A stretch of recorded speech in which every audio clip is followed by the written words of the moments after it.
Hi, good evening to all. Present మనం local disease టాపిక్లో, local medicine టాపిక్లో 195 వరకు చెప్తున్నాము. ఇప్పుడు ప్రజెంట్ 196 నుంచి చెప్పుకోవాలి. ఆర్గనాన్ ఆఫ్ మెడిసిన్ కానీ ఉన్నట్లయితే తీసి చూడండి. 196 రెఫర్చం. It might seem as though the cure of such diseases would be hastened by employing the medicinal substance which is known to be truly homeopathic to the totality of the symptoms, not only internally but also externally, because the action of a medicine applied to the seat of the local affection might effect a more rapid change in it. Okay. It might seem, indeed, వాస్తవానికి మనకి ఇలా అనిపించవచ్చుంట. ఏంటి? as though the cure of such diseases అంటే మనం 5 ఆర్జన్స్లో మియాజమాటిక్ బ్యాక్గ్రౌండ్లో acute అనేది క్రానిక్గా టర్న్అప్ అవుతుంది, develop అవుతుంది అనేది గురించి చెప్పును. కానీ ఇక్కడ ట్రీట్మెంట్ ఆఫ్ సచ్ డిసీజెస్ అంటే అటువంటి డిసీజ్ కాదు. క్యూర్ ఆఫ్ సచ్ డిసీజెస్ అంటే ఇక్కడ చెప్తున్నది లోకల్ మెల్డీకి సంబంధించి. మనకి ఇలా అనిపిస్తుందంట ఏంటంటే as though the cure of such diseases would be hastened by employing the medicinal substance which is known to be truly homeopathic to the totality of the symptoms. అంటే hasten fast చేస్తుంది కదా, అంటే employing the medicinal substance which is known to be truly homoeopathic to the totality of the symptoms.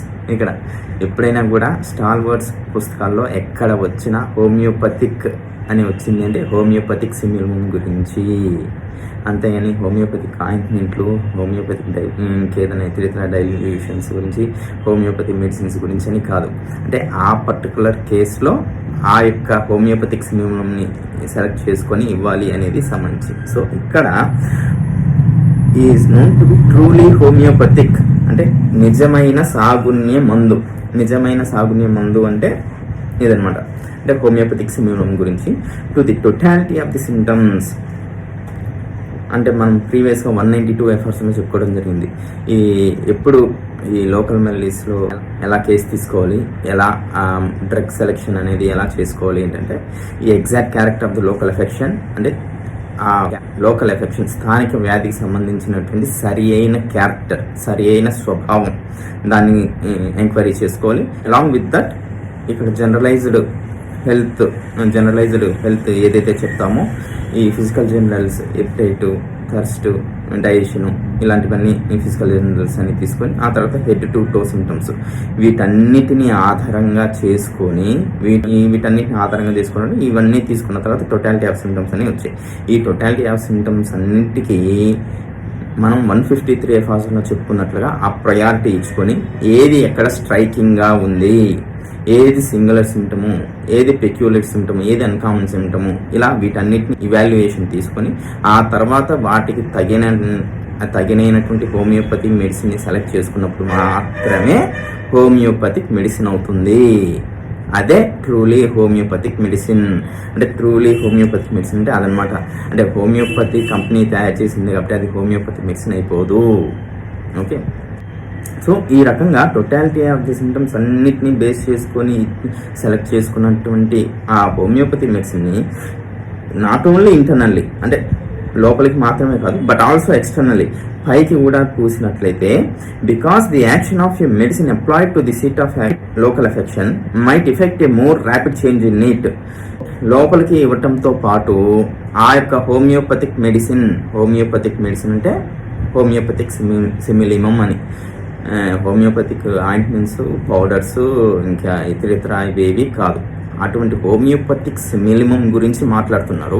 అటువంటి homoeopathic సిమిలిమంని local affection, local maladies అని ఏవైతే శరీరానికి వెలుపల భాగాల్లో ఉన్నాయని చెప్పుకుంటున్నామో, పులిపిర్లు కానివ్వండి, అల్సర్లు కానివ్వండి, రింగ్వామ్ కానివ్వండి, ఎగ్జిమా, సోరియాసిస్ ఇలాంటివి ఏవైనా కూడా వీటికి హోమియోపతిక్ సిమిల్మం సెలెక్ట్ చేసి ఇంటర్నల్గా ఇచ్చిన తర్వాత అదే మెడిసిన్ని మనం ఎక్స్టర్నల్గా కూడా వాడినట్లయితే, ఎక్స్టర్నల్గా కూడా పూసినట్లయితే అక్కడ ఆ యొక్క లోకల్ ఎఫెక్షన్లో అది తొందరగా పనిచేసి అక్కడ తొందరగా మార్పుని తీసుకొచ్చి తొందరగా ఆరోగ్యాన్ని సెట్ చేస్తుంది కదా అని అనిపించవచ్చు అని మాత్రమే చెప్తున్నారు. ఓకే, అనిపించడం వేరు, వాస్తవం వేరు.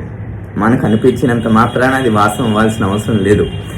ఎప్పుడు వాస్తవం అవుతుంది ఏంటంటే ఆ థరో ఎక్స్పీరియన్స్ ద్వారా, థరో ఎక్స్పెరిమెంటేషన్ తర్వాత, అంటే సరైన పరిశోధనలు చేసిన తర్వాత ఆ పిదప వచ్చేటటువంటి అనుభవాన్ని జోడించి అప్పుడు నేచర్లో ఏం జరుగుతుంది ఏంటి చూసుకొని అప్పుడు మాత్రమే అది మనకు అనిపించేది కరెక్టా కాదా అనేది నిర్ధారణలోకి రావాలన్నమాట. సో మనకి ఈ రకంగా అనిపించవచ్చు అని మాత్రమే అంటున్నారు. Okay, it might indeed seem indeed అంటే వాస్తవానికి మనకి ఇలా అనిపించవచ్చు. ఏమని? As though the cure of such diseases would be hastened by the medicinal substance which is known to be truly homoeopathic to the totality of the symptoms.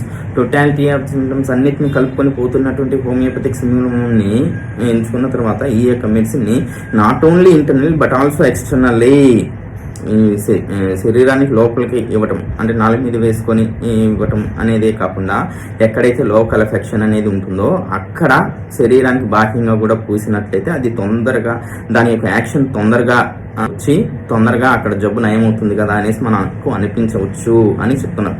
Because the action of a medicine applied to the seat of the local affection might effect a more rapid change in it.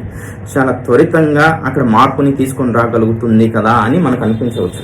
అది ఎంతవరకు వాస్తవం అనేది next ఎఫార్జన్లో చెప్తారన్నమాట.